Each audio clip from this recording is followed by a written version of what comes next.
सदुपयोग। समय का सदुपयोग जो करता है उसी व्यक्ति को समय के साथ अच्छे परिणाम मिलते हैं। ऐसा ही हुआ जब सोनू और वानी के एनुअल एग्जाम्स आने वाले थे। अरे, अब तक पढ़ रही हो? चलो खाना खाते हैं। बस थोड़ा सा प्रोजेक्ट बचा है, नहीं किया तो टीचर डांटेंगी। और अगले वीक से एग्जाम्स भी तो शुरू हो रहे हैं। वानी बहुत ही मेहनती और समय का सदुपयोग करने वाली बच्ची थी, जबकि उसका भाई सोनू बहुत ही लापरवाह और शैतान बच्चा था। हर काम कल पर टालता था। तुम्हारा प्रोजेक्ट हो गया? अभी से प्रोजेक्ट? वो तो 6th पीरियड में देना है। अभी भी 2 पीरियड बचे हैं। मैं झट से कर लूँगा। अब जल्दी आओ, भूख लगी है और खेलना भी है। अरे सुनो, रुको, नहीं करोगे तो टीचर डांटेंगी। सोनू और वानी के मम्मी पापा हमेशा सोनू को वानी का उदाहरण देकर समझाते थे। देखो सोनू बेटा, अब तुम बड़े हो गए हो। खेल के साथ साथ तुम्हें अपनी पढ़ाई पर भी ध्यान देना चाहिए। हाँ मम्मी, कल से पक्का। सोनू, समय का सदुपयोग करना अपनी बहन से सीखो। देखो, समय से पढ़ती है, समय से खेलती है, आज का काम कल पर कभी नहीं टालती। आप देखना, मैं भी कल से पक्का ऐसा ही करूँगा। अभी जाऊँ खेलने प्लीज। सोनू की लापरवाही दिन पर दिन बढ़ती ही जा रही थी और आखिरकार एग्जाम्स के दिन भी नजदीक आ ही गए। सोनू वानी की परीक्षा में अब केवल 2 दिन बाकी थे। बच्चों, अगले सोमवार से तो तुम दोनों की परीक्षाएं शुरू हो रही है ना? खूब मन लगाकर पढ़ो और अच्छे से परीक्षा दो। सोनू, मुझे तुम्हारी बहुत चिंता हो रही है बेटा।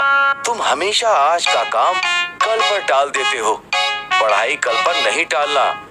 वानी की तरह सभी पाठ समय से पढ़ लेना, ठीक है?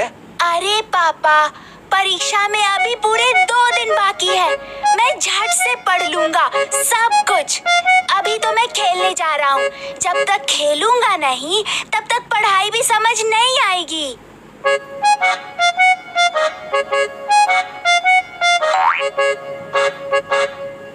अरे वानी, देखो ना, कितना सुहाना मौसम हो रहा है।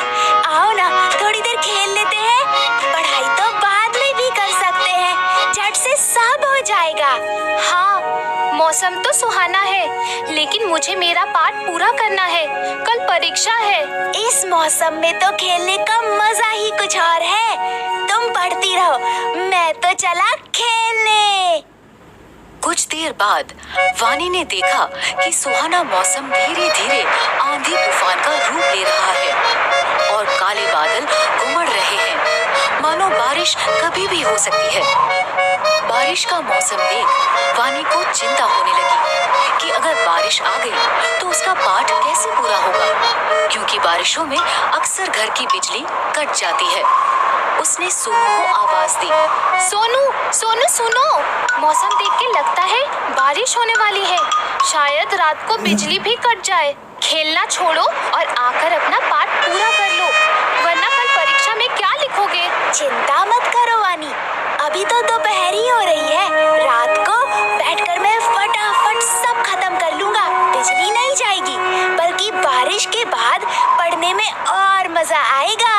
अच्छा, मैं जाता हूँ, मेरी बैटिंग आ गई। सोनू देर शाम तक खेलता ही रहा, लेकिन उसकी चिंता तब बढ़ी जब अचानक से बारिश शुरू हो गई। सोनू बुरी तरह घबरा गया और घर लौटा, जहां आकर उसने देखा घर पर ही नहीं बल्कि पूरे गांव में बिजली नहीं है। ये देखकर सोनू जोर जोर से रोने लगा। कल परीक्षा में मेरा क्या होगा? मैंने तो एक पाठ भी नहीं पढ़ा और अब तो बिजली भी नहीं है। मैं तो फेल हो जाऊंगा। मैंने कहा था ना, अपना पाठ समय से पढ़ लो। मैंने तुम्हें 1 हफ्ते पहले ही कह दिया था कि समय पर पढ़ाई कर लेना, लेकिन तुम्हें कभी कुछ समझ में नहीं आता। अब भोगो। सॉरी पापा, अब मैं क्या करूं? काश मैंने सही समय पर ही अपने पाठ पढ़ लिए होते। उसे समझ आ गया था कि उसकी लापरवाही के कारण उसके पास अब पढ़ने का समय बचा ही नहीं। रोने से अब कुछ नहीं होगा। अब समझ आया कि सब तुम्हें क्यों समझाते थे।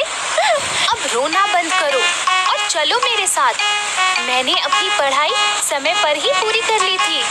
मैं तुम्हें सारा पाठ समझा दूंगी और याद भी करवा दूंगी। चलो।